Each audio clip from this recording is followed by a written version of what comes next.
22 জানুয়ারি সোমবার অযোধ্যায় প্রাণ প্রতিষ্ঠা হলো রামলালার প্রাণ প্রতিষ্ঠা উপলক্ষে উত্তর কলকাতার বড়বাজার সংলগ্ন বৈকুণ্ঠনাথ মন্দির থেকে কলকাতার রাম মন্দির পর্যন্ত এক শোভাযাত্রা বের হয়।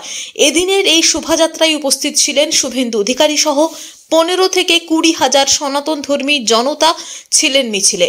সংবাদ মাধ্যমের মুখোমুখি হয়ে শুভেন্দু বাবু জানান, এদিনের এই মিছিলে জনতা সড়কে নেমে সমস্ত সনাতন বিরোধীদের জবাব দিয়েছেন। তিনি স্পষ্ট সুরে জানিয়ে দেন, হিন্দুদের সমর্থন যারা করবে তারাই বাংলায় রাজ করবে, হিন্দু বিরোধী হলে বাংলায় রাজ করা যাবে না।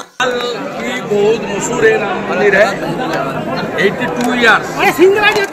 ये हमारी जाने माने जालन फैमिली का ये मंदिर है, लेकिन ये लोग सार्वजनिक रूप से सबको माथा टेकने पूजा करने देता। इस राम मंदिर में माथा टेक के मैं नंदीग्राम गया था और नंदीग्राम में मैं चुनाव जीत के आया। ये भगवान का 500 साल बाद हमारा 3 लाख हिंदू बलिदान दिया। उसका बाद रामलला का आज प्राण मंदिर का प्राण प्रतिष्ठा हो रहा है। इस अवसर पर सबसे मशहूर हमारी आस्था का मंदिर ये राम मंदिर में हम लोग जो गणेश टॉकीज से वैकुंठनाथ मंदिर से जुलूस आज निकला था, जय श्री राम की नारा का साथ कम से कम 15-20 हजार लोग, कोई ऑर्गेनाइज पीपल नहीं है, कोई पार्टी है, लोग नहीं लाया। जनता ने, कलकत्ता का जनता ने सड़क पर उतार के मुंह तोड़ जवाब दे दिया। हिंदू विरोधी को सबक सिखा दिया। आज पूरा कलकत्ता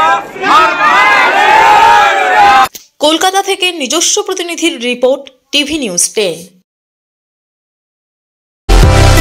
সুলভে সঠিক চিকিৎসার একমাত্র প্রতিষ্ঠান বিবেকানন্দ হসপিটাল।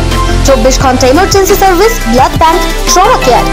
আপনাদের সেবায় আমরা তৎপর।